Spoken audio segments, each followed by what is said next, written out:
Hello, my name is Sam Schiffer, an intern for the PMBF program here at UCF, and today I'm joined with Dr. Powell. Dr. Powell is an assistant professor in the political science department specializing in international relations and comparative politics. He is especially interested in civil-military relations, with regional interests in Africa and the Middle East. Dr. Powell, thank you for being here with us. Happy to be here. And I'm also joined with Curtis Bell, a senior research associate with the OEF Research Institution. He specializes in peace building, specifically in the Horn of Africa. Mr. Bell, thank you for being here with us. Thanks. I want to start off with Dr. Powell.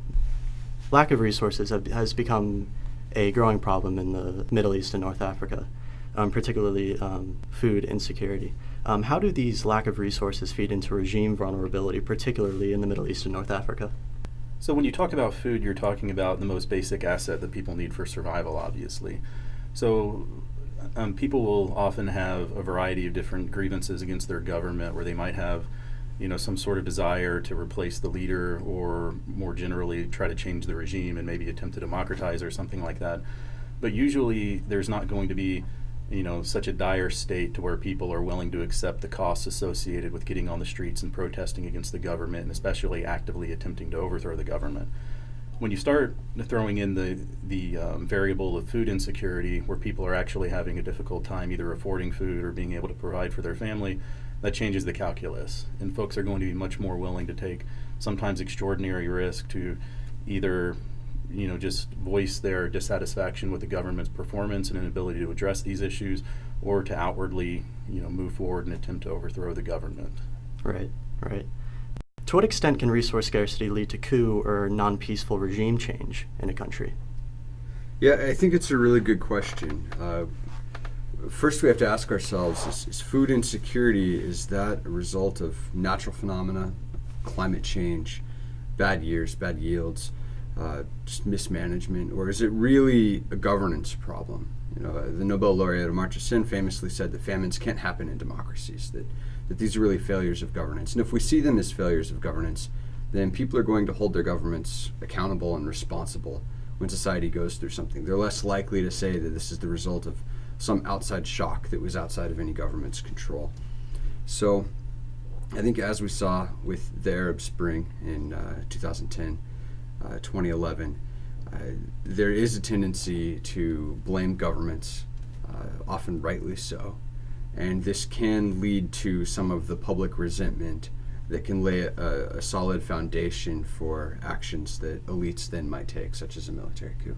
Right. Dr. Powell, in the U.S., I want to open it up to more regime type in general and the different theories behind it. In the U.S., democracy is seen as the most effective form of government and required for any sort of stability. That's what we're taught in this country, and that's a lot of the times what we espouse worldwide. How do Middle East and North African states perceive democracy as a source of stability, if at all? Can there be stability without democracy in the Middle East and North Africa? Yeah, it's a tough question. I think there can be stability in the absence of democracy, and we've obviously seen in recent years where efforts to promote democratization have failed miserably. It's not to say that the regimes are necessarily good just because they might have stability. Like in a lot of ways we could say, like Saddam Hussein in Iraq was obviously, much more stable than what came in the immediate aftermath of his ouster. But more in line with this topic of food security, what Curtis was getting at earlier, where people ask questions about, like, how is the government actually performing, and is this a failure of governance? Well, with democracies, there's this expectation that the regime is going to be much more responsive to the people, and that's going to be the most crucial factor here. So if you do have an authoritarian regime that happens to be responsive to people's needs, then they're probably going to be able to survive, and they're going to be able to maintain stability better. So during the Arab Spring, for example, some countries, specifically those with the financial assets like Saudi Arabia, they were able to do things like start providing higher food subsidies and increasing civil service salaries and things like that. Basically acted preemptively, before folks really started to protest against the government in serious numbers. Libya attempted to do it, but it was a little bit too late. By then, things had already gotten out of hand. But in some other regimes, you saw the government not really, put forward any serious effort to really address skyrocketing food prices. Right. And you talk about Libya, and that's where I would like to move to next. There really is no central government or military in Libya. You see a lot of warring factions and almost a power vacuum in the country. How can resource scarcity exacerbate the unrest in the country? Can it create a breeding ground for extremism? Does it encourage more human trafficking? Dr. Bell, you feel free to answer this one. Well, I think there are a couple of things that are important to remember about most of these countries in this region. Not only that they're not democratic, as you said before, but that in a lot of these regimes, they maintain patronage through creating large numbers of jobs in civil society, far more than we have in the United States. In Egypt, the military alone is approximately a third of GDP, if not higher. One of the popular responses to the Arab Spring was to create whole new ministries of positions. So when you have a situation like Libya, what's important for us to remember is that when the government collapses, many, many, many people are also losing their jobs as well, and this pours fuel on the fire quite a bit. So that's one thing. Another thing is that many of these countries are very dependent on food imports. There isn't real sustainable subsistence agriculture for everyone. And when they're more dependent on imports, they really need the kind of security and stability to be able to maintain these trading relationships. Right.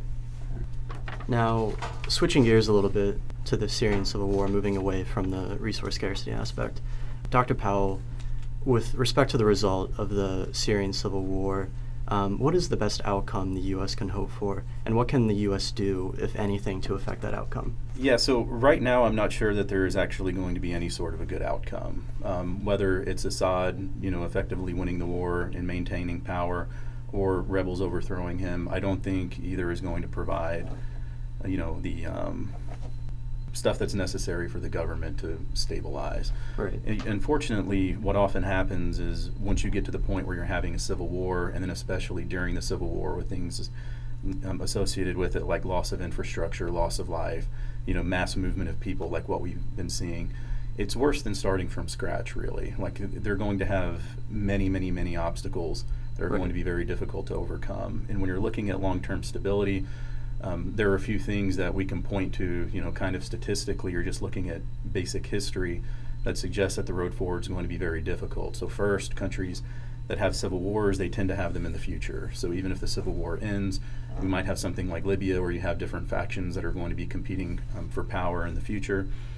But even if the civil war does end, and even if we did see a government try to, put forward some sort of broad-based representative government, we really don't have any examples in recent history, like say the last half century, where a country has come out of a civil war like this and is actually democratized. Like, there aren't really examples of it that we could point to where this might happen. Nicaragua might be one that we can say, yeah, okay, maybe by the early 90s they were democratizing, but overall the path forward is going to be very difficult. Right. And especially with a country like Syria, where it's so politically, structurally disparaged and ravaged, definitely difficult to come back from that and establish any type of representative government that I think the U.S. would like to see there. Dr. Powell, would you like to add anything?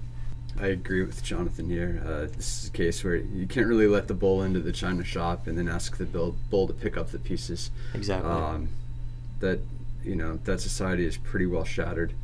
I think that it's important for us to talk about Yemen as well as Syria. This is another situation where maybe the U.S. does have a little bit more influence, and that's a war that's still in an earlier stage where a resolution might be a little easier, but I agree. The outlook in Syria is incredibly dire right now.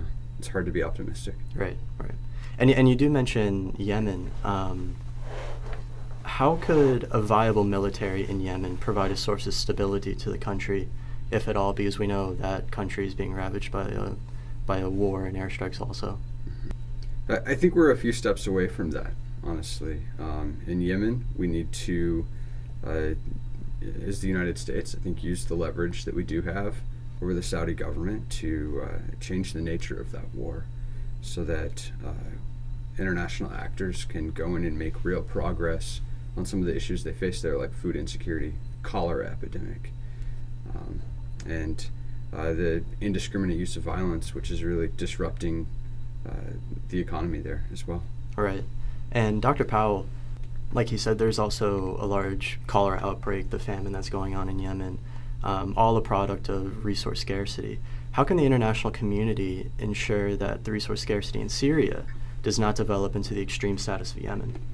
So the big thing is going to be access, like allowing the international community to actually come in, because we have a variety of, different things like the World Food Program, for example, where you have a lot of money set aside to try to address these sorts of issues. But even then, you still need local infrastructure. You need people on the ground that are able to identify the areas most in need, and obviously, most importantly, actually get the resources to the people that need them the most. Unfortunately, in many cases like this, not only will local governments not allow international agencies to come in and attempt to do this, a lot of times they're outwardly against it, or they attempt to take advantage of it for their own benefit. So there have been a few notorious examples in history, like in Ethiopia, for example, in the early 1970s. Haile Selassie was legitimately confused by the international community caring that Ethiopia was dealing with a serious drought, and overtly told them he didn't want help because this was actually a political tool, like it would actually weaken his opposition. And there have been many episodes like this. So the question would be, really, what can the international community do to really convince these local governments to actually allow them to come in and do their work? Right. Dr. Bell, regarding Yemen, a lot of people see it as an extension of the Horn of Africa, where there's also a lot of food insecurity, piracy, overfishing, you talk a lot about.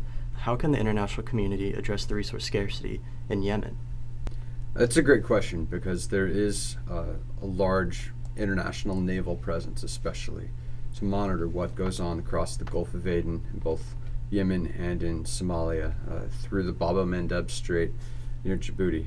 This is a strait that's only about 20 miles wide, separating the Horn of Africa from Yemen. Unfortunately, though, these mandates are fairly narrowly focused on the problem of piracy, and that's one of the reasons we've seen real progress against piracy since 2011, 2012. But if you talk to the folks on these international missions, they'll tell you that they see arms trafficking occurring, but it's outside their mandate. They see human smuggling and in some cases trafficking occurring, but it's outside their mandate. So I think there's an opportunity for some of these mandates to be broadened and to think about these issues more holistically, so that instead of having a very narrow focus on piracy, Right. They can think about taking on some of these other challenges in the security or in the maritime security space. Right. So definitely don't limit yourself to specific mandates.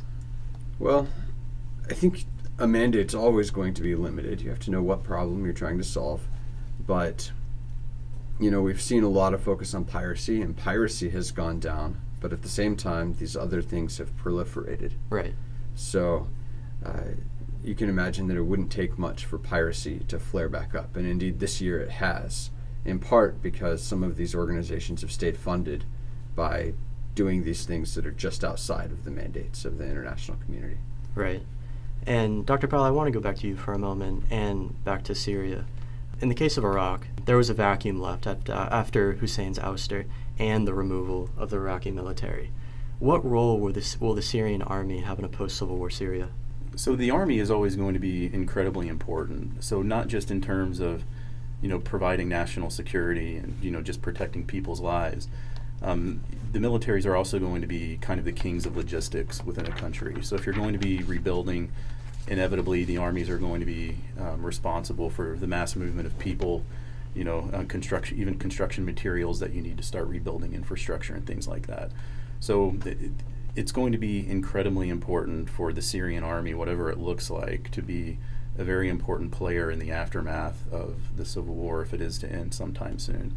Obviously there are going to be challenges associated with that. The army itself being seen, as a human rights abuser. It's become fractionalized, obviously. Many, tens of thousands of soldiers have defected and joined the opposition. So it's not entirely clear what a post-war Syrian army would look like, but it is going to be incredibly important to build a, functioning, viable Syrian army when the war is over. Right, definitely a part of the country and the government that you cannot ignore. Well, Dr. Powell, Dr. Bell, thank you very much for being here with us. All right, Thanks. And thank you very much for listening. This is Sam Schiffer with the PMBF podcast. Thank you very much.